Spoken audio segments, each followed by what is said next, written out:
buenas tardes a todos. Muchas gracias por haber venido, los que habéis venido aquí, y también pues dar las gracias a los que nos sigan por Facebook Live. Es la primera ocasión que vamos a retransmitir por nuestros propios medios un evento, y por lo tanto pues vamos a ver si sale todo bien y si la calidad es aceptable, y si no, pues os ruego a los que estéis por ahí por Facebook Live que nos perdonéis. Bueno, como os hemos comentado en las comunicaciones enviadas, los celiloquios lo que pretenden ser es un debate informal sobre la enfermedad celíaca y sobre temas relacionados con la enfermedad celíaca. La idea es no tanto como otras cosas que pueden estar más o menos claras y podemos difundirlas a través de otro tipo de eventos, sino más bien pues cosas que pueda haber diferentes opiniones, ¿no? Entonces lo que intentamos es traer 3 o 4 profesionales que tengan diferentes opiniones y que sean expertos en el tema. Desde nuestro punto de vista, este nuevo formato creemos que puede ser útil para conocer mejor la enfermedad celíaca y los aspectos relacionados. Y el primero que vamos a tratar, pues como ahora mismo yo creo que en general toda la enfermedad celíaca y las asociaciones y todo el mundo relacionado con la enfermedad celíaca pues está muy activo en Internet, pues la idea es tratar sobre Internet, ¿no?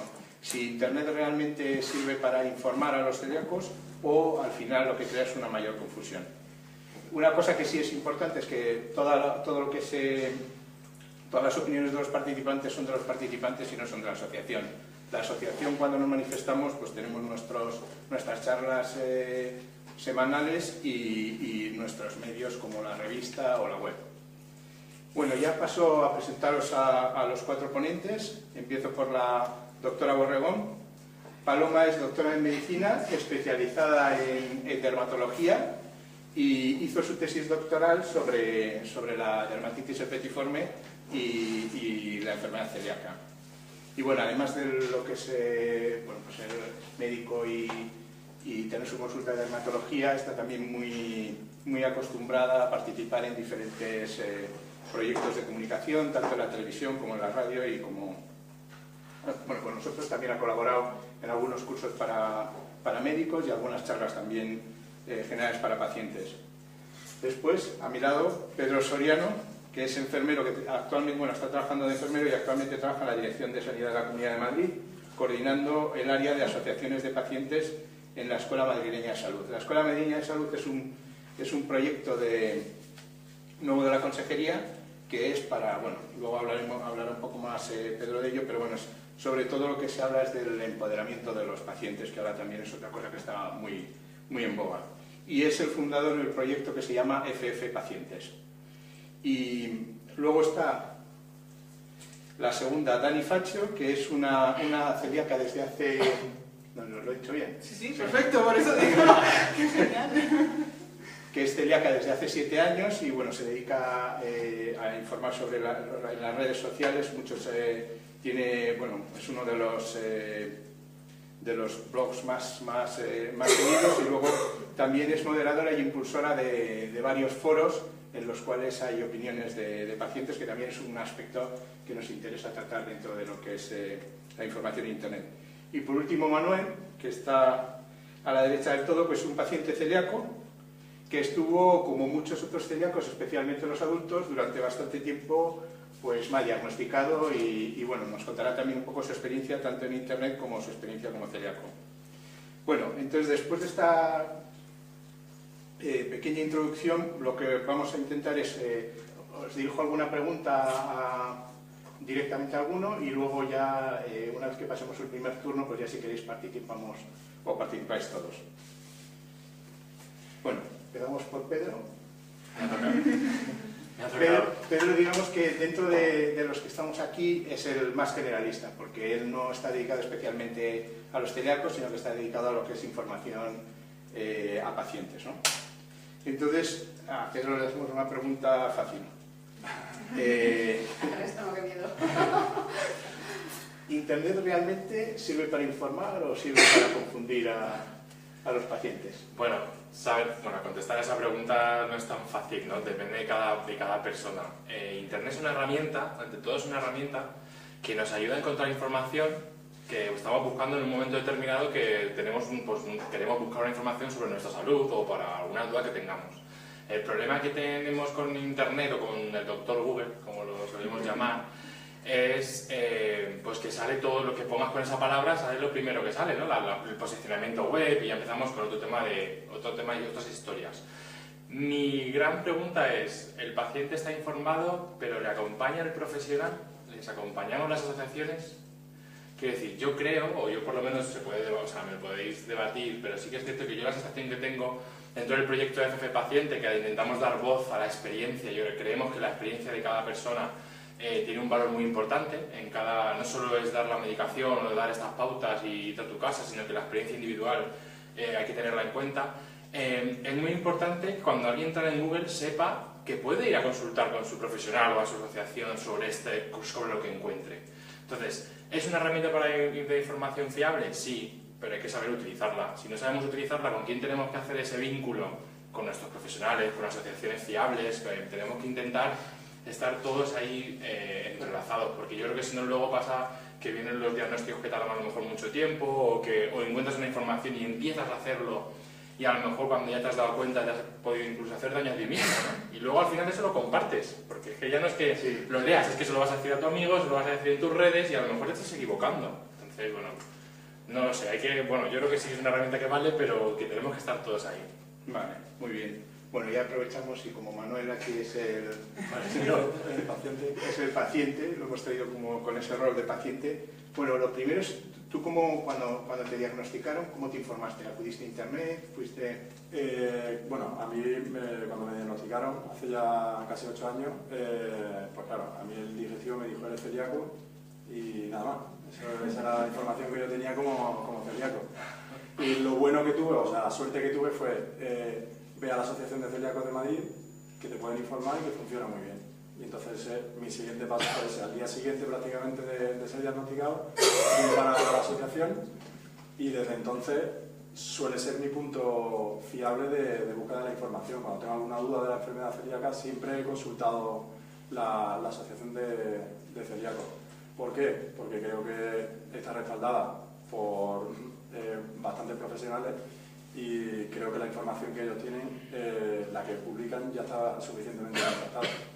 Yo también suelo mirar de vez en cuando pues, distintos foros, distintas páginas, pero soy bastante escéptico con esas páginas porque, claro, siempre necesito contrastar esa información. Y yo creo que lo básico es siempre fuentes oficiales, tanto como ha comentado Pedro. Hay muchísima información, pero hay que saber buscarla. O sea, es muy importante. Muy bien. Bueno, a Paloma le preguntamos, tú como médico, ¿cómo ves la información en internet? Y muchas veces, sobre todo cuando se intenta dar información de tipo médico, que incluso intenta hasta casi, a veces cuando alguien hace una pregunta por Facebook y otro le contesta casi diagnosticándole ya su mal, no solo en enfermedad celíaca, sino en general en todo, pero... Pues depende un poco de la enfermedad, pero efectivamente es un poco peligroso, porque es información, pero a veces en vez de informarte te desinformas en cuanto a que depende de quién te conteste, depende de dónde busques, efectivamente hay que saber hacerlo.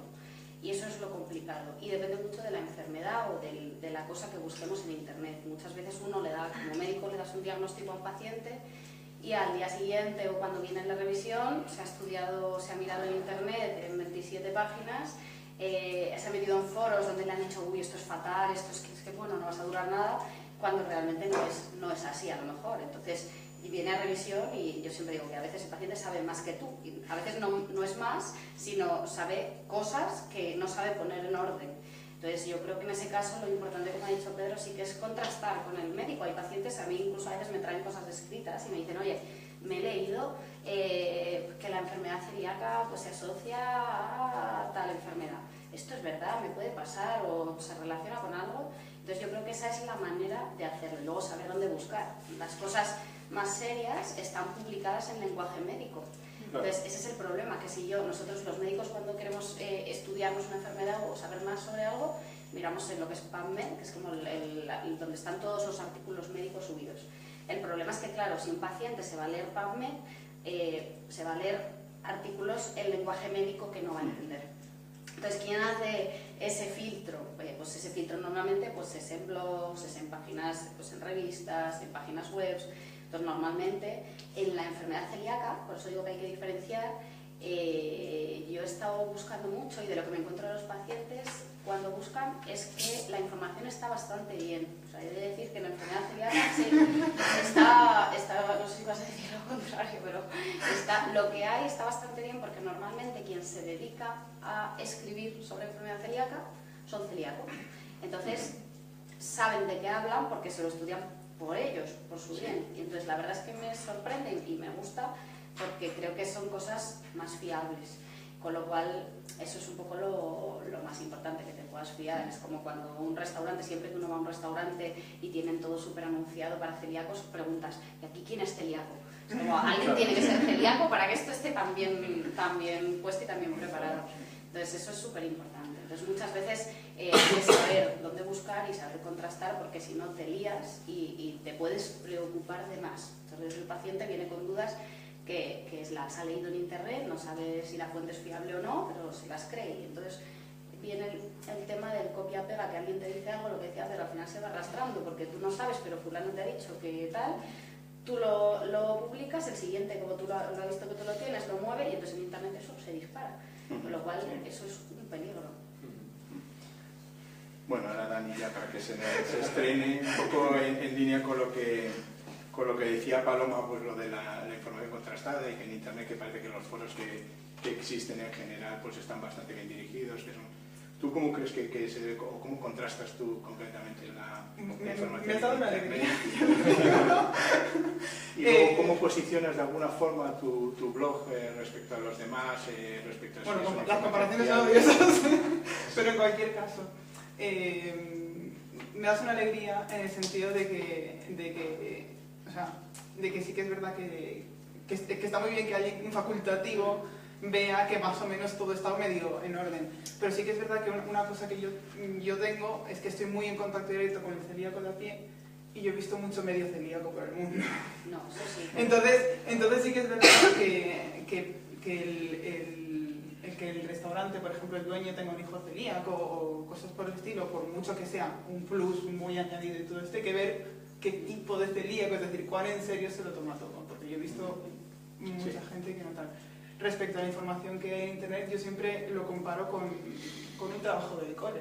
O sea, si tienes que hacer un trabajo sobre historia en el cole y tienes que buscar información en internet, no todo te vale. Yo crecí en esa época en la que estaban haciendo internet y te enseñaban a buscar la información en internet y a valorarla y a saber qué vale y qué no, y cuáles son las fuentes que sí y que no.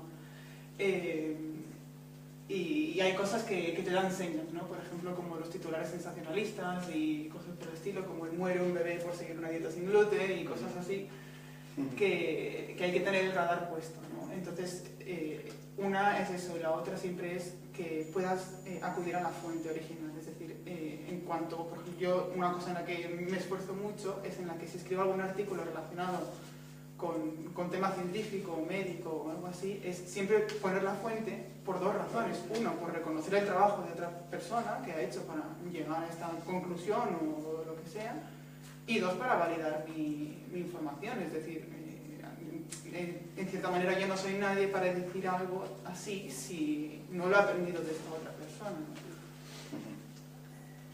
Bueno, pues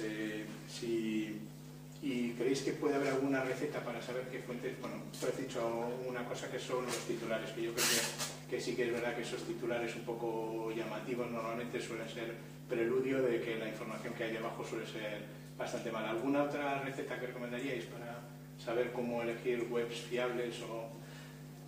Yo quería decir, en relación a este tema, yo creo que hay dos cosas clave. Una es el tema de la investigación. Al final investigamos para nosotros mismos. Es que somos hasta egoístas para eso. O sea, que decir, en el buen sentido, tenemos que ser... O sea, yo a mi madre le doy un artículo relacionado con el tema y sé que no lo va a acabar. Es que no lo va a terminar. Si fuera diabética igual. Es que no, aunque fuera diabética es que no lo va a terminar.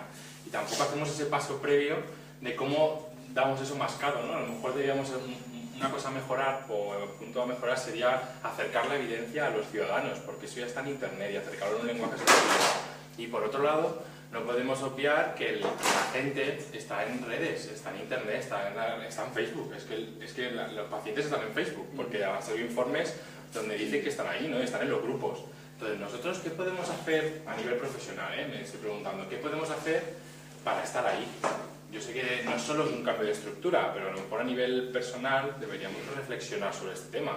Porque yo, si trabajo en un sitio relacionado con la celiaquía y soy experto, pues tendría que estar también atento de dónde está la gente, dónde están los pacientes. Si están en redes sociales, pues yo como profesional, para estar actualizado, tendré que conocerlo y ver qué se hace e intentar participar, ¿no? Entonces, bueno, son dos visiones que creo que se pueden, como profesionales, porque yo soy enfermero y no puedo hablar desde el otro lado, pero creo que es importante reflexionar ahí. Hombre, yo creo que en general la comunidad de celíaca es bastante activa en internet. Muy activa, es uno de los grupos que está muy bien. Yo creo que es verdad que ahí el médico tiene un papel muy importante, porque cuando te diagnostican, pues como le pasó a Manuel, cuando te diagnostican una enfermedad, estás perdido, no sabes qué es, y a lo mejor el médico no te puede dedicar tiempo para explicártelo. Entonces, habiendo asociaciones de pacientes, de enfermedades, con profesionales detrás que se dedican a estudiar exclusivamente ese tema, yo creo que lo que hacen las asociaciones es precisamente esto que tú dices, que es traducir todo lo que nosotros como médicos sabemos al lenguaje de todo el mundo. Es decir, saber traducir los estudios que hay, en esas conclusiones sabérselas contar a la gente y saber acercarle y saber decir dónde tienen que buscar, efectivamente. Y ya no dónde, sino un poco el que no te puedes fiar de cualquier cosa, de cualquier medio, de cualquier titular, porque al final va arrastrando y puede ser peor. Y ahí sí que es verdad que yo creo que nosotros, como médicos o los profesionales sanitarios en general, sí que tenemos mucho que ver para ayudar al paciente, y a través de esas asociaciones yo creo que es un poco la manera de hacerlo. Las asociaciones efectivamente se mueven en todos los medios, y es verdad que ellos cuentan con profesionales, pues como vosotros, cuando vais a organizar algo me llamáis a mí, me preguntáis, porque yo estoy metida en este tema. Entonces no te vale cualquier profesional, te valen profesionales que estén muy metidos en esta enfermedad, porque eso no es tan fácil. Claro, no le puedes preguntar a cualquier médico, tienes que saber gente y para eso estáis vosotros, yo creo. En cualquier caso, yo creo que me parece muy sintomático cómo está montado este grupo aquí, porque yo creo que están los elementos fundamentales que hacen falta. Quiero decir, al final el médico te tiene que, pues sí, no tiene el tiempo que decías que para dedicarte, para explicarte nada, para tal, pero te puede derivar, te puede tal, pero es que es verdad que realmente las asociaciones tampoco, o sea, varias cosas. Aquí en Madrid hay muchísima suerte, pero en muchísimas otras comunidades autónomas, o sea, el tema de la celiaquía está... Bueno, tampoco hay volumen, quizás en Madrid lo tenemos un poco más fácil también por el volumen, o sea, no se puede achacar solo eso, sí, porque aquí al final pues hay mucha gente y hay muchos celíacos. En otras claro, sí, pero aquí hay mucho uno más de cada 100 personas son celíacos diagnosticados, pues de la población de, vamos a poner, Cuenca, que no sé si hay asociación de celíacos en Cuenca, pues aunque sean menos, los celíacos de ahí están perdidos igual que los de aquí. Es una cuestión al final de falta de recursos, ¿sí? Falta de tiempo en el caso de los médicos, falta de ciertas asociaciones para montar bien la asociación y poder atender, y al final yo creo que en ese sentido los medios de comunicación tenemos un contacto directo con el celíaco de a pie que lamentablemente las asociaciones no siempre pueden dedicar. Pero bueno, gracias a internet, hoy por ejemplo se está transmitiendo esto, que decir, es un paso, que lo pueden ver en Cuenca y lo pueden ver, quiero decir, pero es que vamos avanzando. No, por supuesto, y además, o sea, yo le he visto cómo entraron las asociaciones a Facebook, yo ya estaba ahí, las vi entrar y dije, hombre, y ahora, bienvenidas, tío. Claro, pero las redes nos facilitan, nos abren el mundo, pero para lo bueno y para lo malo. Por eso hay que estar detrás, ¿no? Bueno, y ahora hablando de abrir el mundo, por ejemplo, vosotros para viajar, los dos celíacos, ¿cómo os informáis? Estábamos hablando precisamente, yo nada más diagnostica, soy experta en viajes en mi vida, y llevo por el mundo desde los 2 años, con el tema de la celiaquía ni va a ser menos. Yo me diagnosticaron y fui a la asociación de celíacos, me diagnosticaron en Valencia y bueno, me lo contaron, me explicaron todo. Allí sí que tienen toda la infraestructura y te pueden atender y todo funciona muy bien. Y dije, pero yo el año que viene me voy a México. Yo ni me planteé que no pudiera irme. Y lo primero que hago, efectivamente, es buscar en la asociación, si existe la asociación del otro país. Porque es la que te va a explicar qué panorama hay allí, mejor que nadie. O sea, yo siempre hago el primer paso ese. O sea, dentro de mi investigación, antes de viajar a otro país, es la asociación de celíacos o del país o bien de la zona donde vaya a viajar. Y si no, ya empiezo a buscar pues, blogs o foros. Incluso me pongo en contacto con los celíacos que llevan a cabo el blog, perdón, y bueno, después ya por último, si veo que hay algún restaurante que tiene, pues, está bien puntuado y está en un buen ranking, pues directamente me pongo en contacto con el restaurante. O sea, intento organizar todo antes de viajar, porque claro, una vez que estés allí estás bastante perdido. Una cosa, hay ciertas páginas de tema de restaurantes que, además, hablando de cómo encontrar la información fiable, una cosa que a mí me parece fundamental es ver quién está detrás de un blog o de una página, claro, o de lo que sea. Porque hay muchas páginas que no se sabe quién está detrás, no tienen un nombre, no tienen una historia, no tiene nada, a lo mejor no tiene nada que ver con el mundo sin gluten. De hecho, la página que salía en el número 1 de Google al buscar la celiaquía, ahora ya está deshabilitada. Pero hasta hace poco era una página de ocio, de tal, y ponía cualquier barbaridad. Es que en Internet la información caduca, es que lo que escribe se queda para siempre, pero la información caduca. Es muy importante que tenga fecha, que cuando se ha publicado, que haya un contacto de email o un Gmail, que tú puedas hablar con la persona que está detrás. Si tiene alguna acreditación, que acredite esa web, pues bueno, que es fiable, pues eso siempre viene bien, ¿no? Son puntos a sumar. Y sobre todo que haya autores detrás. Es que si no, que tenga nombre y apellidos. Es que es muy importante, porque es que si no, al final, aún así tienes que empezar y conocer a la que están detrás, pero es que yo ya de entrada. Es igual cuando en Twitter, esto pasa mucho en Twitter, quien tiene el huevo o quien tiene algo que no es... Yo por ejemplo, a ver, no es que no les tome en serio, pero lo pongo un poco a un lado, porque yo necesito poner quién está detrás. Yo necesito saber quién está detrás. A lo mejor es que yo soy muy friki. Pero tienes que seleccionar, es que no puedes perder el tiempo para tu viaje, ¿no? Yo creo que es difícil, es verdad que cuando vas a hacer un viaje, por ejemplo, y tienes que mirar, como ha dicho, me ha encantado porque ha dicho, un estudio de investigación.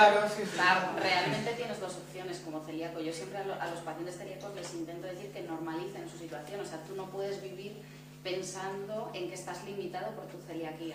Yo creo que ese es un poco el primer mensaje. O sea, uno es celíaco, no puede comer gluten, pues es como el que es rubio, es moreno, entonces lo único que tú tienes que vivir con eso y tienes que vivir de la manera lo más normal. Si tú haces la dieta sin gluten estricta, eres una persona normal, como tienes los mismos riesgos de tener cosas que el resto de personas. Entonces, el problema es que si tú por esa ley dices, no, porque es que no me fío de comer fuera, no, es que no harías vida. Entonces no saldrías a comer con tus amigos, no saldrías de viaje, entonces claro, te limita la vida. Entonces, ¿qué tienes que hacer? Simplemente informarte. Está claro que es un esfuerzo, pues como dice él, pues es que hago un estudio de investigación. Claro, sí. Entonces, claro, efectivamente, no puedo decir, Claro, que me voy pasado mañana a... Con el tiempo vas cogiendo esa. pero desde luego. Y depende del destino también. Claro, pero tú no te puedes perder allí en un sitio donde, por ejemplo, no hablas. O sea, ahora mismo mandamos a Manuel yo qué sé, a Pekín. ¿Y qué come Manuel en Pekín? Es que no comería nada, a menos que encuentre un supermercado donde va a encontrar así las cosas básicas. ¿A qué restaurantes? ¿Cómo le explicas? En el restaurante. Entonces, por eso el viaje te lo tienes que preparar y te lo tienes que... Y porque hay que ser estricto, porque hay gente que dice, bueno, una semana que me voy de viaje no pasa nada. Sí pasa, una semana pasa, o sea, pasa, saltarte la dieta pasa. Entonces, hay gente que hace poco salió también que estuve yo contestando por Twitter. Aunque a veces no se note. Claro, entonces, eso es, uno no lo nota. El otro día ya decía alguien por internet que contesté. No, es que yo no soy muy celíaco, porque yo cuando me salto la dieta, claro, en plan, sí, a mí me diagnosticaron de celiaquía, pero yo debo ser poco celíaco porque cuando me salto la dieta no me pasa nada.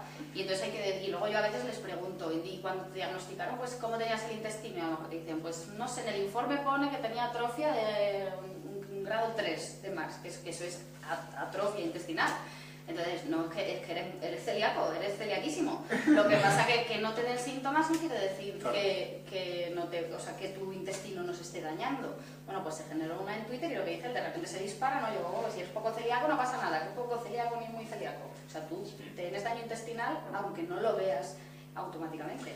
Entonces eso es un peligro. Lo que está diciendo es muy importante porque imagínate esa persona que es influencer o muy bloguera, Claro. que está... O famoso, pues, sí, o famoso, o que famoso. está diciendo esa información a todos sus seguidores, porque es que ahí viene la responsabilidad de la persona que lo dice, tanto por eso de ahí lo que yo siempre incido mucho en que tenemos que acompañar en ese, sobre todo al principio, hasta que ya la gente se maneja con su enfermedad, pues ya pues tú ya es normal, ¿no?, que tú te vincules.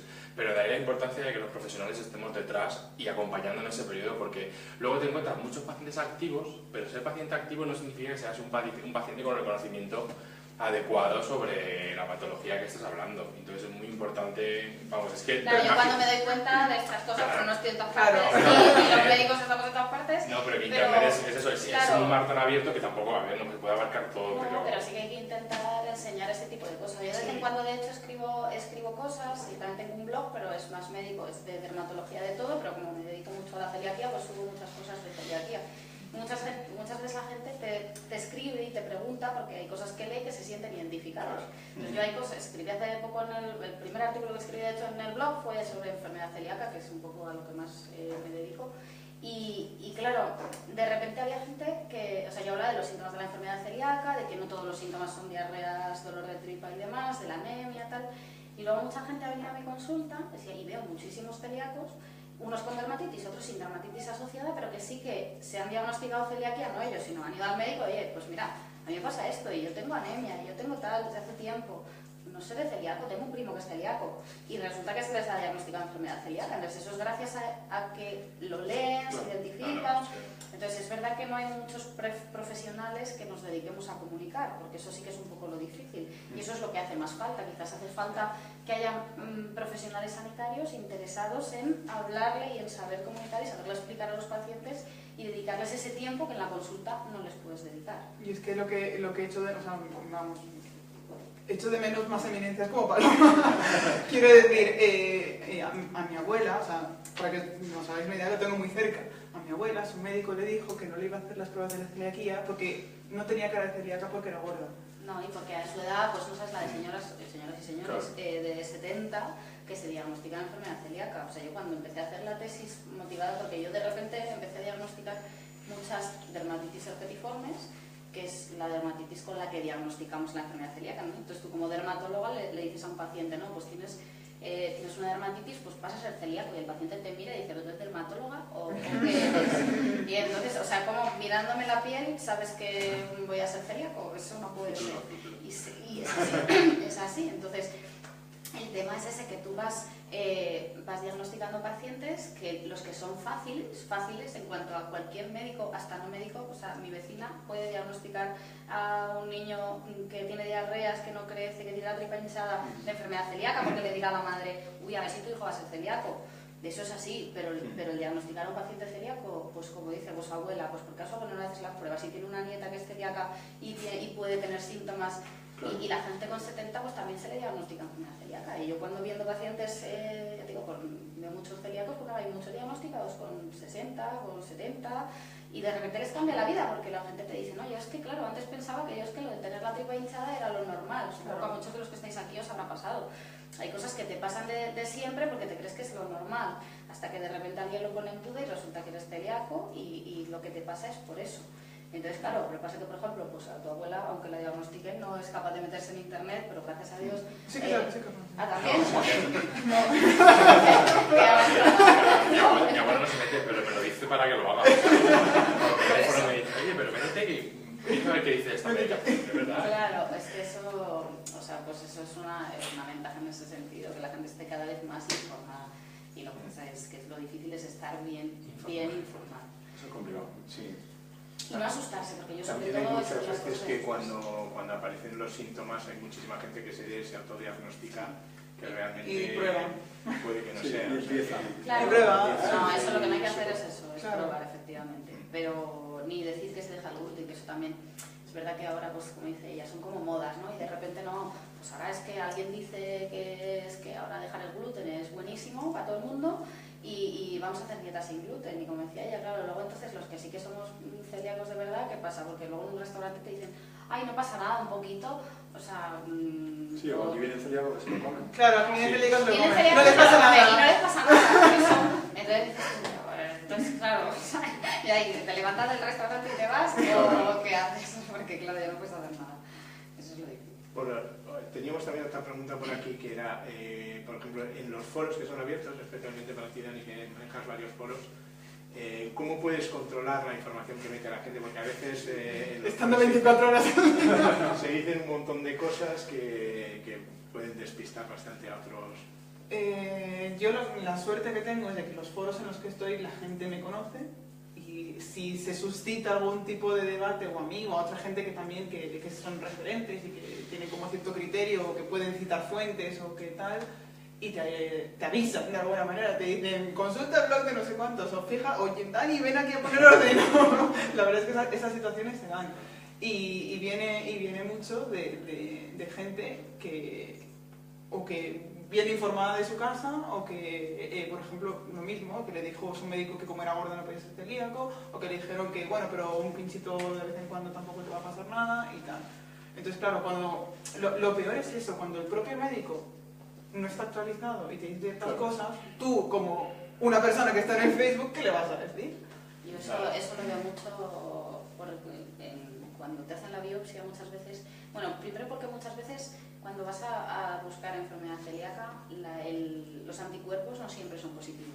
Lo normal es que sean positivos, la mayoría de los pacientes lo tienen positivos, pero hay gente que no. Y si ya descartas, dice ahí, pues hay profesionales que aunque tengas todos los síntomas delante, si ya los anticuerpos salen negativos, dices, no vas a hacer celíaco, no te hago una endoscopia. Pues oye, quédate, que a lo mejor puede ser celíaco con anticuerpos negativos, aunque no sea lo normal.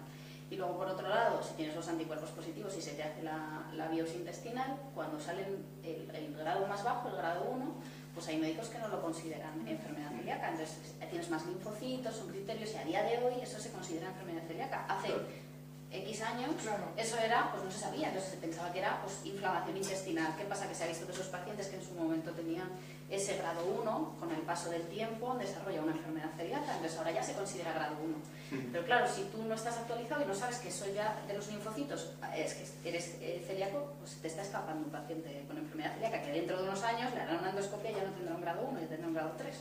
Y tú no has pedido. Claro, eso sí que es importante. Y eso para todos los médicos, que también nos tenemos que actualizar y en internet buscar, efectivamente, nosotros buscamos en nuestras fuentes médicas, como digo, porque al final lo que tienes que buscar es estudios actualizados. Pero eso también es muy importante. Es que me contaba yo aparte de eso, de talleres de cocina, y una alumna me contaba, es que, y además estuvo de peregrinaje por un montón de médicos, y me decía, es que mi médico me dijo, yo con actualizar una vez al año va que chuta. Hay médicos que se actualizan todos los meses o todos los días y tal. O sea, evidentemente... La actualización, esto vas aprendiendo todos los días. Claro, uno no se sienta a actualizarse. Claro. A ver que se ha pescado. Y yo quería hacerte una pregunta. ¿Hay algún profesional de la salud en esos grupos de Facebook? ¿Hay alguien? O sea... Me refiero. Que estén como profesional de la salud, ¿no? Sí. Por ejemplo, tenemos a enfermeros o tenemos a farmacéuticos que son celíacos porque lo son, y entonces son de la rama sanitaria de alguna manera, ¿no? Pero La curiosidad porque sí. No sabía, o sea, no sé hasta qué punto llegamos, estamos dentro. No, a nivel de decir, soy médico, me voy a poner aquí que hay una comunidad de tal, no. Es que estarías todo el día, o sea, ella a lo mejor tiene todo, por ejemplo, ahora lo pienso en mi día a día. No, si yo tampoco podría. Y no das abasto, yo con las horas que meto no yo, doy por ejemplo, abasto. sí que no tengo problema, de hecho, ya te digo que yo... Pero ¿te imaginas poder hacer eso? Claro, sería genial, porque claro, de hecho les surgen preguntas que ellos a lo mejor no saben responder. La mayoría sí, porque pues hay muchos que están puestos en el tema, pero habrá muchas que a lo mejor no las saben responder. Sí, vamos a eso sería como... Lo que pasa que claro, no vamos al médico, vamos a consulta. Claro. No se disminuye la lista de espera, por lo tanto, esto ahorramos dinero, o sea, tenemos más tiempo para cada paciente. Al final, cada uno en su casa. Tendríamos todo el trabajo online. Pero bueno, muchas cosas tienen que cambiar. Por ejemplo, antes del verano hubo un ejemplo bastante llamativo en todas las redes sociales cuando se puso los cosméticos. y los pintalabios, yo casi diría los pintalabios asesinos, que se puso de repente como que todos los cosméticos tenían... ese tema, tengo proyectos interesantes al respecto de ese tema. ¿Y qué piensas de eso? Yo pienso, claro, eso es que se difunde, o sea, es verdad, y lo que no sabemos el efecto, pero es verdad que el gluten se usa en muchos productos cosméticos que utilizamos, no solo de maquillaje, sino maquillaje, geles, pasta de dientes, cualquier producto que al final tiene una consistencia se puede espesar con trigo, con gluten, ¿no? Entonces, el problema es, ¿sabemos hasta qué punto eso nos hace daño? Pues no se sabe, porque claro, no hay estudios que demuestren si aplicándote, por ejemplo, una crema que tenga gluten todos los días en toda la superficie corporal influye a tu intestino, pero simplemente porque no hay estudios. Entonces, ¿qué creemos? Que igual que uno, cuando ingiere gluten, sus células intestinales reaccionan, en teoría, a través de la piel, por ejemplo, en los pacientes que tienen dermatitis herpetiforme, los anticuerpos los tienen depositados en la piel. Con lo cual, no sabemos hasta qué punto se pueden hacer anticuerpos si el gluten contacta. Entonces, claro, sí que recomendamos evitar que los que nos dedicamos a esto, recomendamos evitar que se usen los productos que lleven gluten. Que estamos pendientes, y por eso te digo que estoy detrás de hacer estudios y de todo eso, o sea que lo que me cuesta aquí es conseguir financiaciones para los estudios, porque eso es muy difícil en enfermedad celíaca. Conseguir financiación para hacer un estudio es complicado, porque aparte de cosas como las que organizáis en las asociaciones para celíacos, es muy difícil, porque es una enfermedad que como su tratamiento, pues esto es lo que yo pienso, es mi opinión, como el tratamiento de esta enfermedad no da dinero, en realidad es dejar de ingerir gluten. Claro, es un ahorro para el sistema nacional de salud. Claro, ¿quién invierte en esto? Si hubiera un tratamiento para esto de fuera de millones de euros, como pasa con otras enfermedades... Tendría que ir a Carrefour, a Mercadona, y dinero a ellos. Claro, pero claro, ahora mismo las casas comerciales son las que están... Porque las farmacéuticas... Hay empresas que tienen líneas de No, investigación. es difícil, porque yo al paciente le digo que no te estoy vendiendo nada, te estoy diciendo que no comas gluten. Entonces, esa es un poco la dificultad de los estudios, por eso te digo que a veces falta, los profesionales que estamos muy implicados en el estudio de esto, es difícil y nos vamos a buscar fuentes de financiación y es súper complicado. Entonces, esto está en estudio. Entonces, hasta el momento que les decimos recomendar que eviten productos que no lleven gluten, que simplemente es fijarte en los ingredientes, vamos, entonces, claro, ¿es verdad? ¿No es verdad? Pues como no se sabe, siempre recomendamos que no lo hagan, porque sí que en teoría te puedes sensibilizar por la piel, igual que te puedes sensibilizar comiendo. Entonces eso es lo que decimos. Pero es verdad que eso se empieza a mover, se empieza a generar y ya es como el horror, todo el mundo está súper preocupado, pues eso, con las mamas de labios, con tal... Tenemos el retweet muy suelto. Claro. Y es verdad que muchas veces hay que entrar y hay que ver... Es que nos quedamos en el titular. A mí eso me tiene frito. Lo del retweet fácil me ha encantado. Es verdad que muchas veces, o sea, incluso a mí me pasa muchas veces con compañeros que suben cosas y de repente pues les estudio maravilloso, como lo que salió que estaban investigando para una proteína para que comieras, como la lactasa, que cuando es intolerante, es que salió hace poco, que estaban investigando... Bueno, siguen investigando. Siguen investigando, pero de repente hacen un titular y parece como de va a haber una pastilla que haga que tú comas gluten y no pasa nada. Y claro, ya de repente todos los celíacos, todos los pacientes preguntándome, ¿esa pastilla dónde está? Y claro, diciendo, bueno, de aquí a que la pastilla que la están estudiando in vitro con las células tal, pero ya de repente había una pastilla para esto. Entonces, los periodistas sanitarios... No solo los periodistas, concretamente la Universidad de Chicago, que es una que lleva bastantes investigaciones sobre esto, uno de los títulos que tiene es estamos investigando para la pastilla que va a resolver, o sea, es más o menos, o sea, que no solo pero ellos tienen... No solo achacamos no a ellos, pero que tienen una responsabilidad a la hora de dar... Claro. Yo entiendo que es su trabajo, pero que tienen también una responsabilidad de hacer titulares. Sí, para Ya, pero traer... el clic se paga caro. Yo, por ejemplo, lo veo mucho, yo cuando escribo cosas y cuando uno busca información en internet, casi toda la información sobre salud está escrita por periodistas normalmente, y es algo con lo que yo siempre lucho. O sea, nosotros, yo el blog lo tengo dentro de la página web que intento dirigir, que se llama Medicina TV, que lo que hacemos es intentar que no sean periodistas que, aunque son especialistas en salud, muchas veces nos damos cuenta que claro, hay muchas cosas que no pueden llegar. pero hay muchas cosas que un médico a lo mejor no te sabe explicar. Entonces, lo que intentamos un poco es buscar profesionales que sepan hacer ese paso, o sea, que sepas escribir y que sepas comunicar, Claro. pero que tengas los conocimientos médicos de pues, todos los años que estudiamos los médicos para saber un poco de qué estás hablando, ¿no? Porque muchas veces, claro, el periodista pues te pone el titular mágico que todo el mundo va a hacer que lea su artículo y sí que es verdad que se documentan. Yo trabajo mucho con periodistas y es verdad que encuentras muchas cosas muy buenas y gente muy documentada. Pero es verdad que no encuentras eso siempre ni en todos los sitios. Entonces, eso es lo complicado. Entonces, a mí que me gustaría que hubiera más médicos que bueno, primero que se interesaran por la enfermedad celíaca, esto ya hablamos de enfermedad celíaca, que se actualicen en ellas y que seamos capaces un poco de transmitirla, que eso ya te digo que no es fácil, ya sea por redes o ya sea por problemas eso, que luego pues con las consultas, tal, al final no tienes tiempo de hacerlo. Es complicado. Pero igual, eso es lo interesante del equipo. Yo estoy 24 horas casi conectada al foro, claro, porque es que no puedes hacerlo de otra manera. Claro, pero es lo que pasa. Al final, un equipo trata de eso, ¿no? De que las Una carencias de cosa, uno claro, se complementen con... El problema es que nos cuesta mucho hacer equipo. Ya, eso sí. Pero bueno, en enfermedad celíaca tú lo has comentado antes y es verdad que los pacientes están muy implicados en general. Sí, sí. O sea, yo cuando me planteé hacer la tesis de esto me sorprendió la cantidad. Yo hice un llamamiento a través de la asociación a pacientes para hacer un estudio y me sorprende que los pacientes son los primeros interesados en que se sepa más, en ayudar de la manera que pueda ser. Los pacientes vinieron a mi consulta para que yo los viera, me trajeron todas las pruebas, o sea, están como muy implicados y quieren ayudar. Entonces sí que veo mucho, o sea, un movimiento social bastante grande que pasa con la enfermedad celíaca y no pasa tanto con otras enfermedades. Es que es muy positivo eso, la Eso, implicación yo creo que eso es por del cómo lo paciente. pasan ellos, pienso yo, o sea, que es además. porque es una experiencia de vida, realmente te cambian, te modifican todo. Yo siempre pienso, cuando uno está a dieta se pone de mala leche.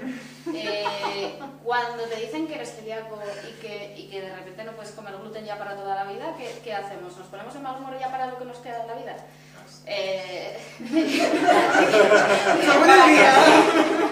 No, pues ese es el tema. O sea, yo por eso creo que tiene mucho mérito y que quizá el tener pues esta sensación común que hacen piña, claro, pero efectivamente, porque todos saben lo que sienten los otros. Yo como estoy muy metida en este tema, es verdad que muchas veces la gente cuando viene a la consulta y se sienta contigo, a veces lo único que necesita es contarte su ansiedad y explicarte, claro, yo les pregunto, bueno, pero ya haces bien la dieta, no sé qué. Y entonces, claro, a lo mejor, pues si el médico no le pregunta, el paciente no se preocupa, pero pues eso hay gente que es un poco el desconocimiento, o unos por desconocimiento y otros porque, bueno, nadie se lo controla mucho, ni nadie dice nada, pues les preguntas, ¿haces bien la dieta? Y claro, algunos me dicen, el otro día en redes también me decía uno, bueno, es que claro, el roscón de Reyes, el no sé qué, los churros, y claro, me dices tú, pues no, pero es verdad. Es difícil y yo creo que por eso ellos pienso, no sé. A mí, yo es que, vamos, eso es con lo que yo estoy todo el día. Claro. Es lo que veo constantemente. Uno de los grupos de los que administro, que estoy en Facebook, va justamente de establecimientos, viajes, restaurantes y todo eso. Tenemos documentos organizados por provincias y por países, no sé cuál. No sabéis la cantidad de información que hay ahí. Evidentemente tú luego cuando te montas tu viaje, pues te fijas de que el restaurante siga abierto y siga ofreciendo comidas sin gluten y tal. Pero la cantidad de información de la que partir que hay ahí, que la gente ha puesto así porque sí, es increíble. O sea, vamos, a mí me da esperanza de la humanidad, os lo juro. También a veces, muchas veces, como pasa tanto tiempo hasta el diagnóstico, como antes lo comentabas de Manuel, pasan tantos años que lo han pasado mal y que nadie les ha sabido guiar hasta que de repente ves un poco la luz, todo encaja, todo te cuadra. Yo creo que es un poco, bueno, pues piensas, una cosa, he mejorado esto, que la condición es que no puedo comer gluten, pero a día de hoy, pues como yo les digo, pues te coges un roscón sin gluten, porque ya puedes elegir, a lo mejor no te lo puedes comprar en cualquier panadería, claro, tienes que, ya te implica, pues como dice, más investigación para planificarte, pero tú encuentras roscones sin gluten. Yo, también entiendo un poco, yo por ejemplo yo tuve 20 años mal diagnosticado, entonces claro, con dermatitis herpetiforme, entonces yo rabiaba todos los días prácticamente. Del picor. Entonces, yo cuando me descubrieron que, oye, eres celíaco, tenés que dejar el gluten, yo para mí eso era renacer, ¿sabes? Porque es que me cambió la vida completamente. Pero también comprendo a los pacientes que son muy asintomáticos, cuando ellos no ven el problema que le está generando, sobre todo a corto plazo, porque claro, no tienen unos síntomas que digan, joder, me estoy empezando a sentir cada vez peor, voy a dejar ya el gluten porque sí, esto ya me está preocupando. No, ellos pueden seguir y yo creo que ese es el problema. Quizás eso, ahí sí hay que tener más fuerza de voluntad. Claro. O sea, yo por lo menos estoy teniendo un premio al hacer el tratamiento, y eso que estuve casi 2 años hasta que conseguí que la dermatitis desapareciera. Durante esos 2 años era mucho la frustración porque digo, estoy haciendo la dieta y no estoy teniendo resultados, porque yo nunca tuve problemas intestinales. O sea, es la gente que se salta más la dieta, normalmente son los que no les dan síntomas, claro, estos que dicen un poco celíacos, asintomáticos porque parece como que no te estás haciendo daño, o como él. Pues yo seguía con lesiones en la piel, con picor, y estaba desesperado porque encima estaba sin gluten y con picores. Pero bueno, ahora que estás sin gluten y sin picores, pues... Pero ahora es mucho mejor. Todo bien. He ganado. Pero la cantidad de información que podéis compartir en redes y en esos grupos, ese apoyo entre iguales, porque al final son gente ya experta en esa situación. Yo si tengo, ahora me hago celíaco mañana, ya sé dónde tengo que ir. Claro. Esa es la idea, ¿no? La idea es que yo ahora ya estoy muy identificado, de alguna manera, los 3. Tengo vuestros Y Twitter. además a veces no solo eres tú el celíaco, si te diagnostican a ti celiaquía, efectivamente ya hay que mirar y a ver qué pasa. Claro. Entonces al final no solo diagnosticas a uno, sino que a veces diagnosticamos a varios de rebote. Entonces, claro, Mi caso es ese, o sea, me diagnosticaron por mi hermana. De hecho, a mí me cayó el diagnóstico de arriba, yo para mí estaba bien. Te salpicó. Sí. Eso pasaba antes mucho, que antes solo diagnosticaban adultos que se asociaban, normalmente era siempre porque había habido un niño antes que estaba diagnosticado. Pero ahora no, ahora hay muchos diagnósticos de adultos también que nos llegan. pero hay que actualizarse. No, vamos a aprovechar aquí que tenemos a Pedro para que nos cuente qué es eso del empoderamiento del paciente y la escuela. Bueno, la Escuela Madrileña de Salud, bueno, que aún no se ha presentado oficialmente y se va a presentar dentro de poquito, pues es una estrategia del plan de humanización de la Consejería de Sanidad. Llevo simplemente 1 mes y 1 semana trabajando, así que tampoco puedo aventurarme a hablar abiertamente porque estoy yo conociendo todo el proyecto. Yo coordino y lidero encuentros, se llama encuentros de propuestas de valor. Y yo lo que hago es hago encuentros con asociaciones de pacientes, con personas, con pacientes, con profesionales, y a través de una dinámica de grupo pues trabajamos las alegrías, las frustraciones, las necesidades que tienen. ¿Por qué se hace esto? Pues bueno, porque los que aportamos valor son las personas que están pasando por ese proceso de salud o de enfermedad en ese momento concreto. Hemos hecho 2 hasta ahora, con pacientes con ostomías y de hidrosalinitis. Son los 2 que hemos hecho y estamos súper contentos. Os tengo puesto en la lista, porque es que, no, claro, es que soy yo solo, entonces no puedo ir tan rápido como quiero, sí. Pero tengo ya mi lista de todo el año donde quiero hacer encuentros y que trabajemos de alguna manera y invitaros a quien quiera venir, pues que venga a ese encuentro y trabajarlo. Independientemente de esa línea, existen otras líneas, que hay otras 7 líneas, que es donde ahí hacen talleres, hacen encuentros, hacen masterclass, hacen unas jornadas. Y claro, pues de estos encuentros salen cosas muy bonitas. Yo recuerdo el de pacientes con ostomías, que venía una señora que llevaba casi 15 años con la ostomía y venía otra que llevaba 1 año. La que venía con 1 año pues venía llorando, venía muy mal, enseguida se puso muy sensible. Y la que llevaba 15 años enseguida se levantó y lo primero que hizo fue darle un abrazo y decir, no te preocupes, que esto es lo mejor que te va a pasar, ¿no? Entonces, yo creo que luego al final ese apoyo entre iguales, esa sanidad participativa, a mí me alegra que esto se haga desde consejería porque es una forma de que entre la escucha, ¿no? El otro lado, y creo que es muy importante. Y además es importante que haya, como dices, profesionales y claro, yo pacientes, intento... porque a veces yo en este tipo de reuniones es cuando me doy cuenta de cosas que el paciente, que a lo mejor tú no te has planteado. Sí, claro, totalmente. Es súper, yo que estoy como fuera, porque yo estoy fuera un poco coordinando, te das cuenta cuando viene una figura profesional y también invitamos a gente de farmaindustria, porque es que son importantes, la farma es muy importante en todo el proceso. Entonces, claro, te das cuenta los roles y muy bonito porque salen proyectos, de ahí salen proyectos, salen muchas ideas y salen cosas para hacer. Entonces, bueno, pues el empoderamiento es una palabra muy de moda, pero a mí me gusta, a ver, no es que hay gente que le guste y gente que no le gusta.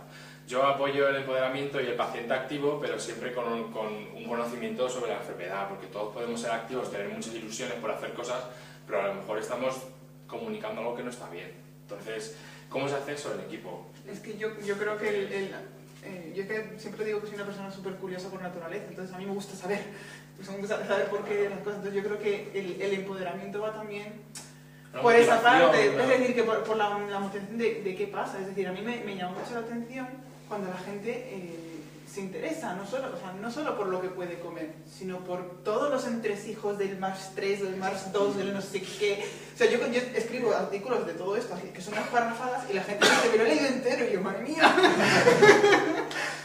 Pero es verdad que esto hay de todo ello, eso en cuanto, por ejemplo, a los médicos, que es la parte que me toca. Yo creo que depende de cómo eres tú como persona y como médico, el que le expliques más o menos al paciente. Porque hay médicos que, como dice ella, pues a mí me diagnosticaron una enfermedad celíaca y no supe más. O sea, tienes que preguntar y no sabes qué preguntar porque no sabes de qué va el asunto. Pero hay médicos que explican más. Entonces, ¿de qué depende? Yo creo que el punto número uno de cómo es el médico. No todos los médicos les gusta explicar las cosas. Y entonces te dicen, tienes enfermedad celíaca y ya está. Pero a lo mejor si te dedicas un poquito más y le explicas al paciente, tienes enfermedad celíaca, te ha salido que en el intestino tienes atrofia intestinal. O sea, a lo mejor luego ayudas a que él lo entienda mejor y se conciencie más con la dieta sin gluten, claro. Todo esto.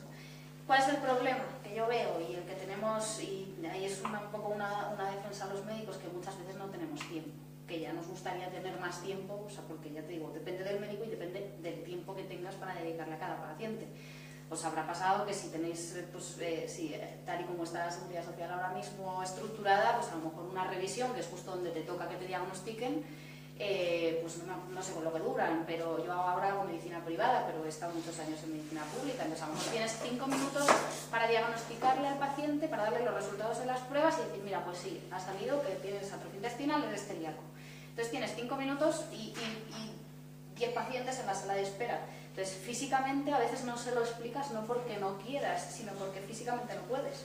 Entonces ahí sí que lo que decía él, de que te digan, oye, pues yo a lo mejor no me puedo dedicar más, pero vete a esta asociación que te van a ayudar, o vete a la consejería, que van a hacer grupos donde te vas a enterar. Es fundamental. Entonces si tú no tienes tiempo como médico, pues por lo menos mándalo, y la gente lo entiende, quiero decir. Claro, es que no tienes tiempo físico. Tú le dices, oye, es que el tiempo, la gente no lo conoce, y tú le dices, oye, es que no hay tiempo, lo siento, no puedo. Uno, o vuelves otra vez en otro momento, o vas con la enfermera especialista en ese área, que no sé si hay... Que a veces no las hay, pero o tienes ese listado en una hoja y se la das de, mira, esto es lo que yo creo que te puede aportar mucho en tu día a día. Entonces, ese paso tenemos que mejorarlo nosotros, porque yo creo que muchas veces no se está haciendo. Eso sería lo ideal. Yo no sé en otros países cómo será, pero si yo a un paciente le diagnostico enfermedad celíaca, me encantaría decirle, ahora vas a pasar con esta enfermera, que te va a explicar... O con este nutricionista. Con este nutricionista que te va a explicar los productos fenomenales y tal.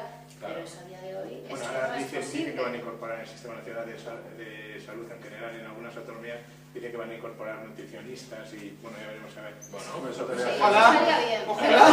Claro, que no solo se encargáis las asociaciones, sino que en el propio hospital dijeran, venga, pues vamos a organizar esto para los recién diagnosticados celíacos.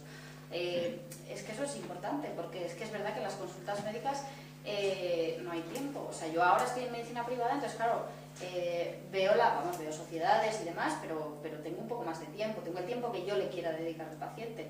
Entonces, pero esto pasa para la enfermedad celíaca y para cualquier enfermedad que te diagnostique. Entonces, si yo tengo que diagnosticarte un melanoma en 5 minutos y de repente te quedas en shock porque no sabes qué es, porque no sabes si te vas a morir, porque no sabes qué te va a pasar, ¿cómo te voy a abrir la puerta y te voy a decir, ala, tiene usted un melanoma, váyase? Pues no, igual que es una enfermedad celíaca, o sea, te cambia la vida. Luego necesitáis que os expliquen qué es eso, de qué va, qué es. Entonces, si yo no tengo tiempo porque no puedo hacerlo, pues mira, por lo menos te mando, eres de Madrid, pues a la Asociación de Celíacos de Madrid, que vives en donde sea, pues a la asociación más cercana, o si no, pues indicarles las redes donde puedes mirar, pues mira, la Asociación de Celíacos tiene la escuela de pacientes. O sea, eso es súper importante. Yo creo que todos los médicos deberíamos hacerlo. A mí el modelo de la escuela me gusta mucho. O sea, digo porque por lo que decías tú de la relación paciente-médico, porque hasta que no te metes en esto y no llevas un tiempo Claro. en esto, no sabes cuáles son las preocupaciones que tiene el celíaco de a pie. O sea, yo a toda la gente que me llega la entiendo perfectamente porque es que yo he pasado por ahí y además mucha otra gente me ha contado. Eso es lo que yo echaba un poco de menos al principio, de decir, sí, aquí me han contado exactamente cómo tengo que hacerlo, pero yo decía, digo, que estoy solo. Claro. Digo, que por mucho que me ayuden ellos, digo, yo no tengo con quién hablar ahora y comentarle, oye, si te ponen unas patatas, tú te las comes. Claro. O si te ponen tal, no sé qué, tú te las vas A mí me pasó una vez una chica, ella no era celíaca, era celíaco su novio, y me escribió para contarme pues, que se iba de fin de semana con la familia de ella, que no creía en la celiaquía y que quería montar todo el tema, toda la comida del fin de semana sin gluten para que vieran que pues, se podía comer rico y no sé cuántos y tal. Ese tipo de información el médico no te lo puede dar. Y una pregunta para ti, Paloma. Cuando ves un paciente excesivamente empoderado a través de Internet que teóricamente se lo sabe todo y te da lecciones sobre todo, porque eso normalmente los médicos es algo que no lo recibís excesivamente. La del WhatsApp. Empecemos de cero. Es difícil, porque o sea, muchas veces es verdad que hay cosas que me dicen y le digo, mire, ya sabe usted, o sea, me lo voy a estudiar, porque efectivamente hay veces que me cuentan cosas que leen por ahí y si le digo que sí o le digo que no, a lo mejor es que no lo sé, y entonces ese es el momento que le digo, me voy a actualizar. Y entonces que yo, por ejemplo, que me implico personalmente, lo que hago es, les digo, mire, pues me lo voy a mirar y cuando venga la revisión lo hablamos, o cuando me traen eso, las noticias del periódico de ha salido no sé qué, pues yo me lo miro. En el momento a lo mejor no te sé decir nada. Muchas veces es cierto que, claro, que ellos están más al día, porque, a ver, nosotros tenemos que ocuparnos de todas las enfermedades que tratamos. Ellos solo tienen la suya, que se tienen que preocupar por eso. Entonces es verdad que es más fácil que ellos sepan cosas incluso antes que nosotros. Entonces, claro, muchas veces es un horror, es decir, bueno, a ver cómo te explico, pasa mucho sobre todo con las cosas malas. Es decir, pues cuando uno se lee, pues que es que me he leído que me puede dar un linfoma por ser celíaco. Entonces tienes que explicarle las cosas. Entonces, pero se lo ha leído por ahí y entonces ha leído que hay estudios que dicen que si el linfoma se asocia a la enfermedad celíaca y ya sabe que se va a morir. Entonces, claro, tenemos que ir por partes porque, claro, tienes que explicarle. A ver, hay que matizar. Si tú te lees solo un titular, pero no, eso es en los pacientes que no hacen dietas sin gluten y tienen el intestino constantemente inflamado, el tener la inflamación intestinal, estos que dicen, no pasa nada, de vez en cuando no pasa nada, por tener ahí 3 linfocitos cabreados, pues 3 linfocitos cabreados en tu intestino, todos los años, al final te pueden pasar cosas, pero si tú haces dietas sin gluten, eres un paciente normal. O sea, si tú haces dietas sin gluten, tu intestino va a ser normal. Entonces, pero para eso está, si el paciente tienes la suerte de que viene y te lo cuenta, Sí, claro. se lo detallas y se lo explicas. Entonces, bien, muchas veces, o sea, te digo que pocas veces nosotros nos alegramos de que el paciente haya mirado en internet. O sea, en general, eso casi todos los médicos le tememos al doctor Google, como dice él, porque es verdad que es un poco peligroso, pero porque no saben dónde buscar. Y yo le digo, pues es que hay que ir a PubMed, pero eso tampoco se lo puede decir a un paciente, porque claro, yo a un paciente no lo puedo mandar a leerse un artículo donde no lo van a decir, a veces no los entiendo ni yo, ¿cómo lo van a entender ellos? Claro. Pues físicamente, claro, tienes que intentar hacer esa traducción simultánea y decir, no, mira, a ver, espérate. Yo incluso cuando pauto tratamientos que sé las cosas que dicen en internet, de antemano le digo, vas a leer en internet esto. O sea, con el tratamiento de la alopecia, por ejemplo, que todo el mundo se lee que si se toma finasteride, que es lo que tratamos, se va a quedar impotente. Y no es verdad, porque luego en los estudios, cuando se compara con placebo, no es verdad y tal y cual. Pero el paciente se lo va a leer, y si se lo lee, una de dos, o deja el tratamiento, dice que mal médico que me ha puesto esto, tal. Entonces, ¿qué tienes que hacer? Adelantarte y explicárselo. Y decir, vas a leer en foros por ahí que esto pasa. Pues esto en los estudios no está demostrado que pase. Eso no es así, y si pasa, hay gente que no lo nota los primeros meses. Se lo explicas y te adelantas. Si no te adelantas y el paciente lo busca, cuando vuelve, o vuelve cabreado, o ha dejado la medicación, o... Entonces, por eso te digo que es un poco peligroso y que nosotros rara vez nos alegramos de que el paciente encuentre cosas en internet. Porque como sea un foro y tal, y ya encima se empiezan a liar, lo que dice, ya los unos los otros, es un peligro. Entonces, ¿qué es lo mejor? Pregúntale a tu médico. O sea, yo aquí diría, pregúntale a tu médico, ¿que has leído no sé qué? Pues pregúntale, o mira de dónde es la fuente, efectivamente, para que mira si está publicado. Sí, pero no aparece la... Es que a veces, claro, a veces es difícil valorar, pero si pone un estudio médico realizado en la no sé dónde, que ha demostrado o ha estudiado no sé cuántas células, bueno, pues si hay estudios detrás te lo puedes creer. tienes que ver un poco, tienes que indagar. Y ante cualquier duda, por supuesto, preguntárselo a tu médico. ¿Qué pasa? Que muchas veces, lo que te digo, yo ahora mismo, pues en privado de paciente llama y viene a verme. En la seguridad social a lo mejor no tienes revisión hasta... ¿Cuánto te dan a ti revisiones? 6 meses. Sí. 6 meses o un año estás pensando, me va a dar un linfoma, horror. No, pues es difícil. Entonces, ¿a dónde vas? Pues entonces vas a internet y vas a los foros y mientras que haya sitios y de gente, asociaciones, os llaman, oye, estoy agobiado, que me creo que me va a dar tal cosa. Y entonces vosotros decís, pues mira, espera que te paso con el profesional o que tal, lo vamos a mirar. Eso la verdad es que así da gusto, porque ellos no viven frustrados un montón. O sea, eso no sé si a ti te pasaba cuando te diagnosticaron al principio. Nunca lo... O sea, hombre, quiero decir, siempre tiene un poco de miedo, pero para hacer bien la dieta. O sea, lo utilizas para hacer bien la dieta, pero no para vivir... De que entra el agobio de a ver si estoy comiendo gluten, no lo sé. Claro, sí.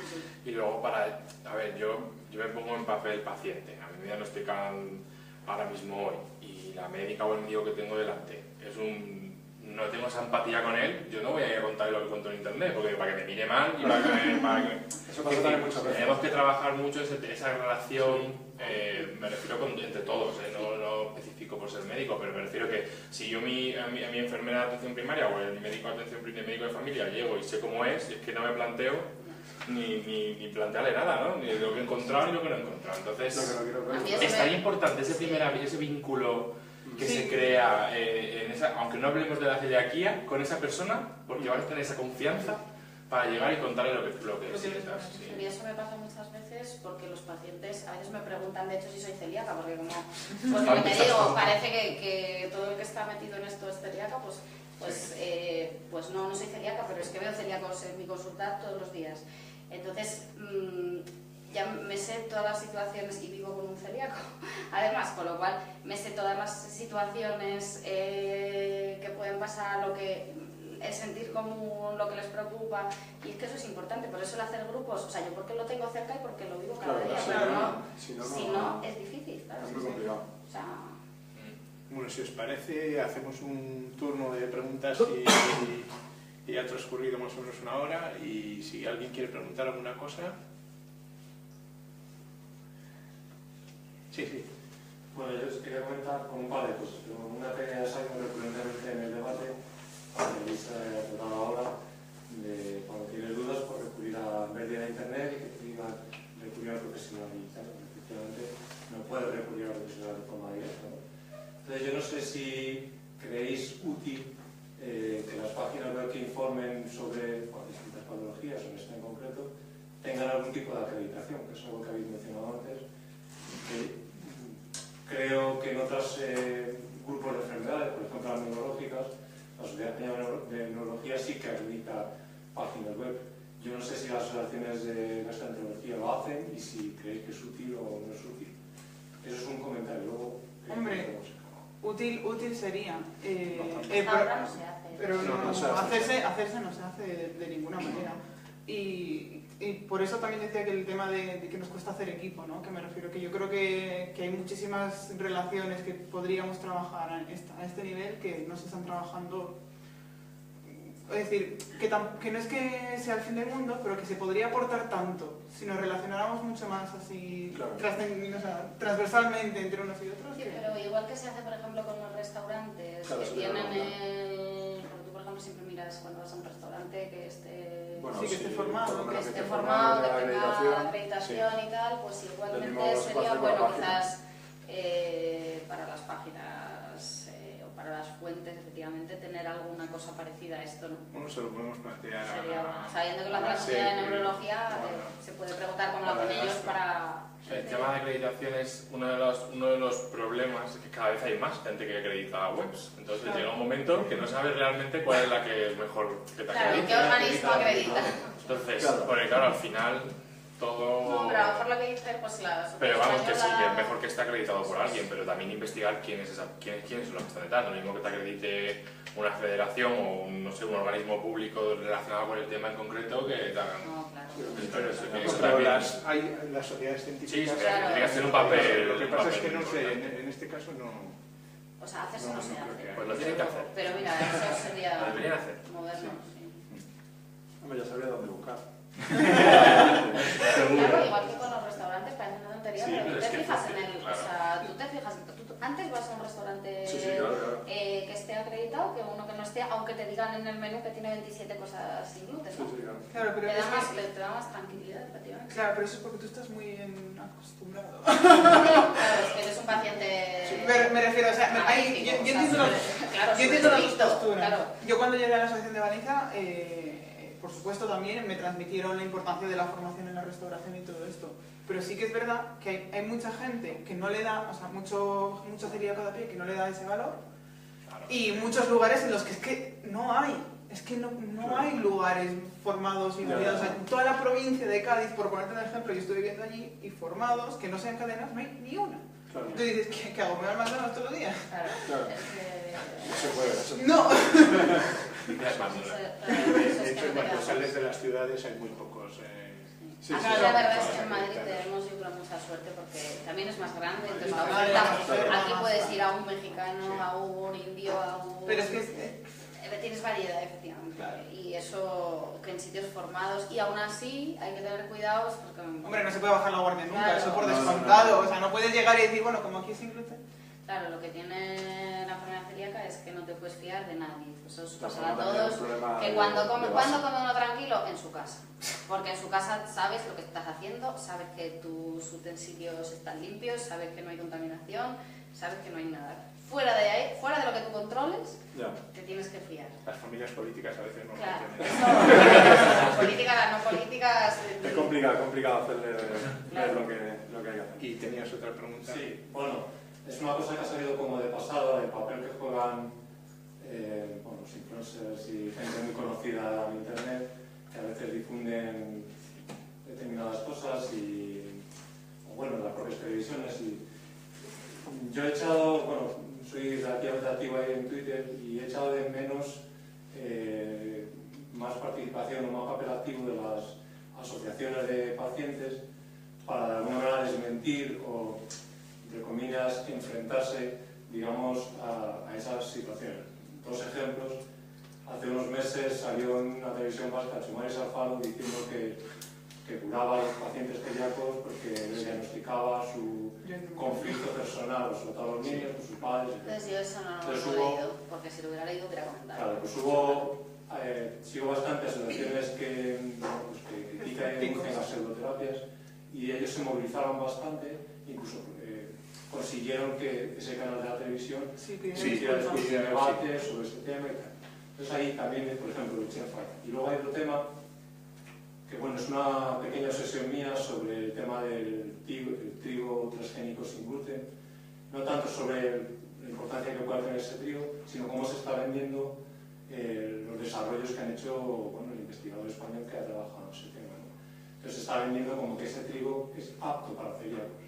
Lo último que he visto en una página web era así es el pan que pueden comer los celíacos. Entonces, Es que la gente todavía se cree que no comemos pan.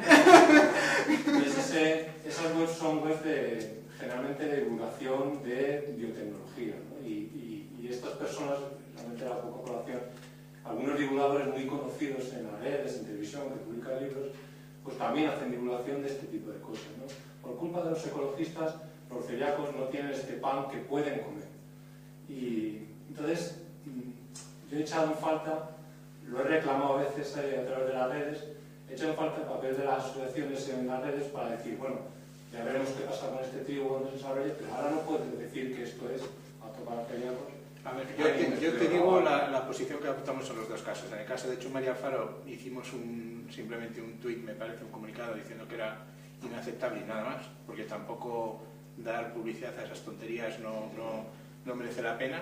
Y en el caso del doctor Barros, pues la verdad es que en algún caso hemos hecho algún artículo, pero como tampoco, o sea, realmente es un proyecto de investigación, parece ser que el trigo que produce no tendría gluten, pero bueno, sí, es verdad que es algo que no va a llegar tampoco en poco tiempo al mercado. Primero tendrían que hacer plantarlo, ver si es rentable.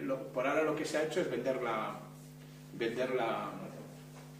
patente y se ha vendido a alguna empresa. Entonces igual dentro de unos años, cuando realmente se vea, Pero sí, efectivamente, bueno, nosotros procuramos desde la Asociación de Celíacos de Madrid, lo que procuramos es, no seguimos a todas las cosas que salen por ahí y vamos a captarlas, o sea, digamos que intentamos, cuando hay algo que realmente creemos que afecta directamente, pues sí que nos metemos, pero en general intentamos no meternos en esas discusiones, porque además muchas veces las discusiones estas de Twitter empieza a haber gente a favor y en contra, y al final parece aquello una lucha, y nosotros ahí no intentamos pasar un poco de perfil. Igual a veces, pues ya te digo, en el caso de Alfaro, pues hombre, tuvimos que decir algo, pero en general en estas cosas intentamos pasar un poco porque no creemos que... Bueno, y luego además las cosas en Twitter, si realmente tú sale una información y tú no la vuelves a retuitear, prácticamente se desaparece. Antes de media hora ya ha desaparecido y te das cuenta que ya no vuelve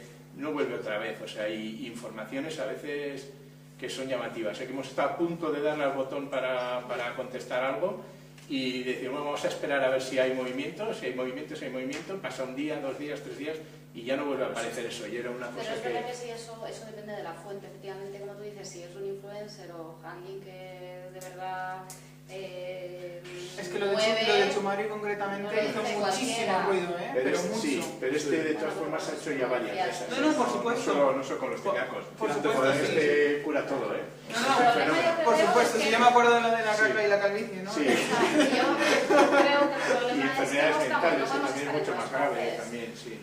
Claro, o sea, pero es que no te llega. Los recursos Es que no te llega, porque a mí, por ejemplo, hay cosas que no me llegan. Claro. No me llegan porque no sigo a lo mejor tantas asociaciones como él, porque claro, si tuviera que seguir todas las cosas a las que nos dedicamos, pues es verdad que es complicado.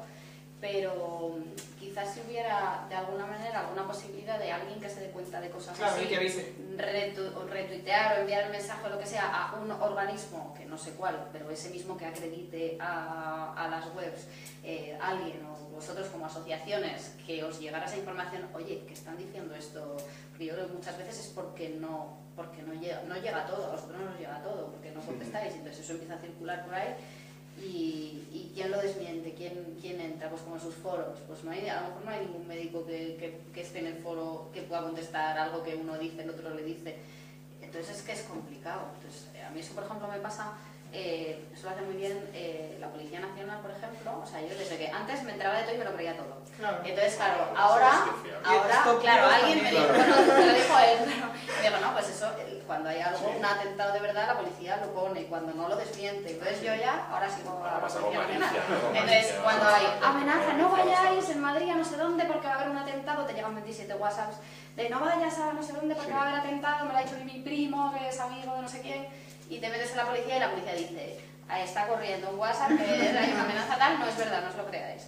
Entonces es verdad que un poco eso, ¿no? De decir, oye, que esto que está saliendo aquí, ¿qué pasa? Alguien que me diga si esto es verdad, si esto es mentira, porque yo no lo sé valorar. Yo como paciente, ¿qué hago? ¿Me lo creo? ¿Que me lo creo?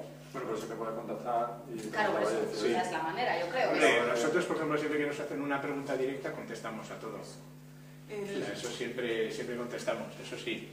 Pero sí es verdad que hay veces pues, que hay polémicas en las que preferimos no entrar. Es que yo creo que ahí, vamos, me parece muy respetable, me creo que hay que elegir las batallas y cada entidad tal. Yo en la de Chumario salté y además, de hecho, a raíz de eso, Luis Alfonso Gámez hizo un artículo también en su blog de Escéptico, no sé si lo conocéis.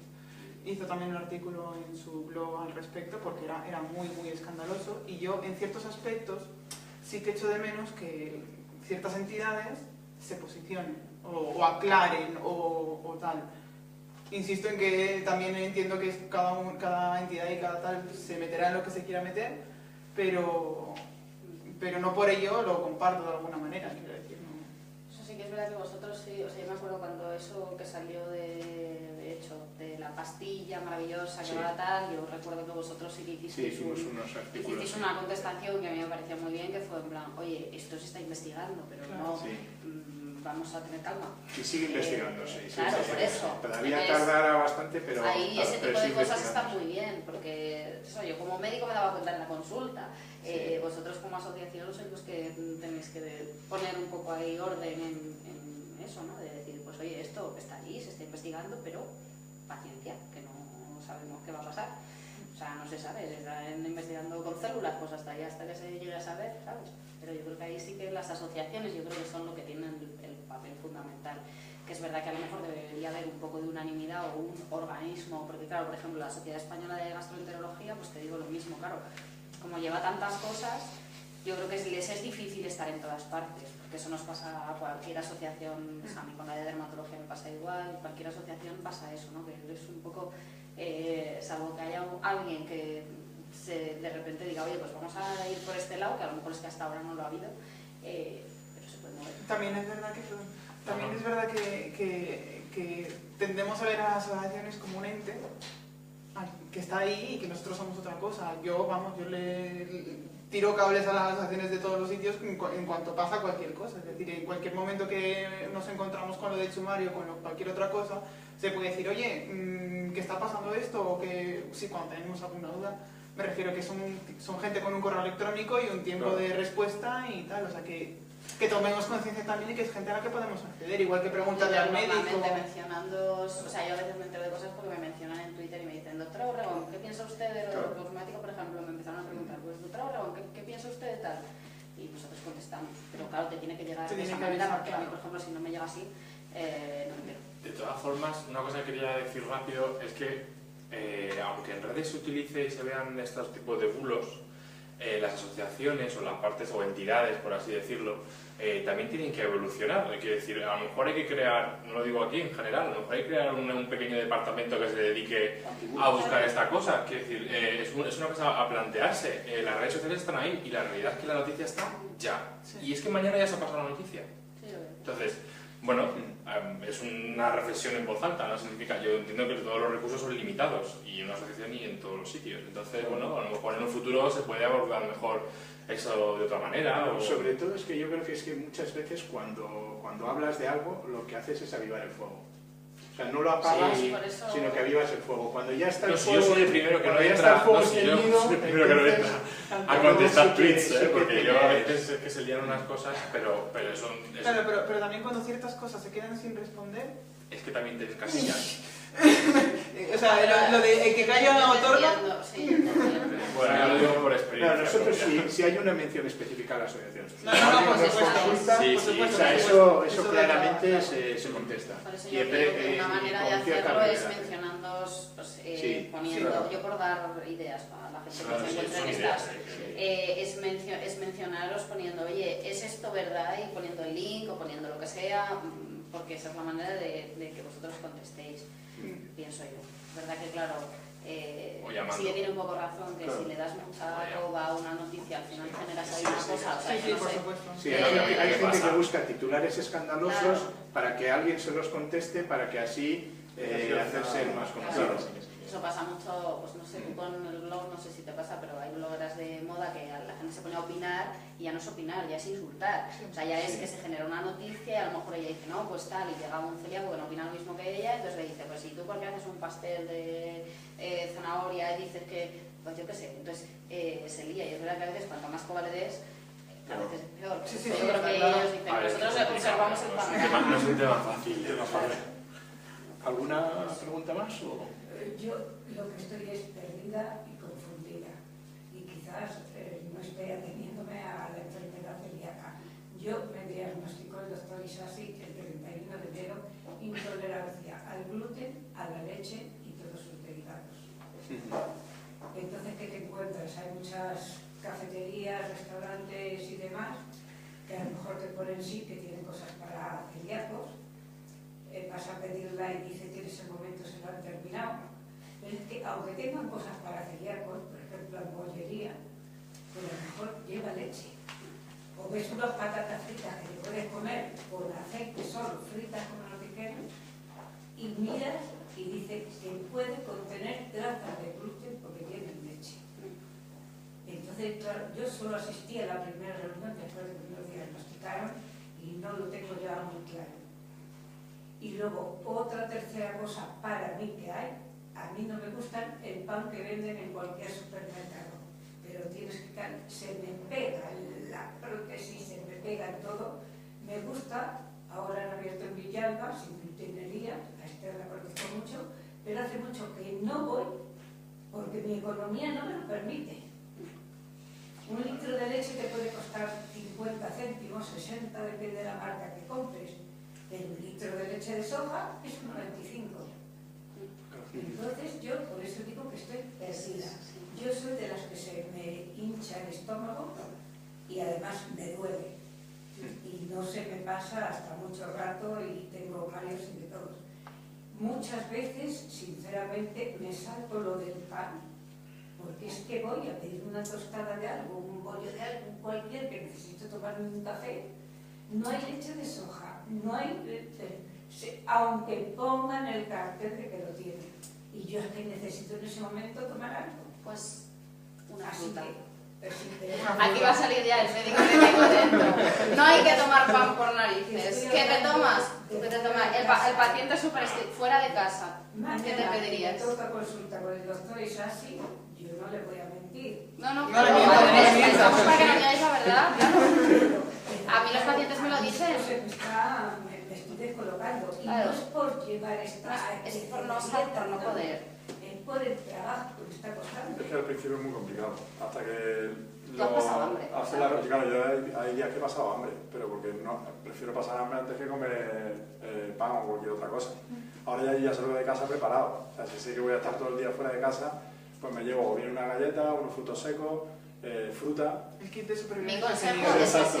Mi consejo es que una de dos, cuando llegues y estás, o sea, efectivamente estás perdido, y no solo perdido, sino que entras en un sitio y no tienen, no hay, y dices, ¿tú qué como? O sea, él, que además es mi paciente, me decía, es que tengo que pensar a lo largo del día 5 veces en qué voy a comer, tengo que desayunar, tengo que comer, tengo que cenar, si meriendas, tal.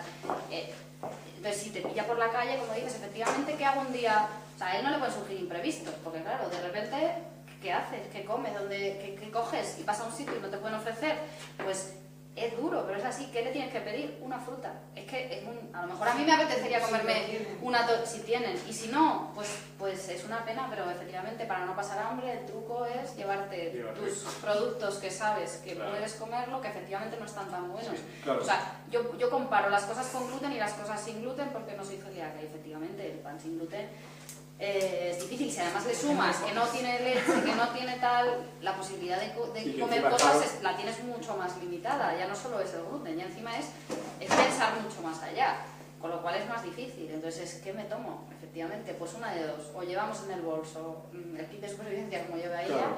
que eso pues lo irás aprendiendo con el tiempo, porque es que si no, un día que te pase eso, ¿qué come uno? Pues lo ideal es que no te lo saltes. Ya voy con ese carrito porque Eso es. la espalda la tengo mal, pero llevo otras muchas cosas para no llevar un bolso grande.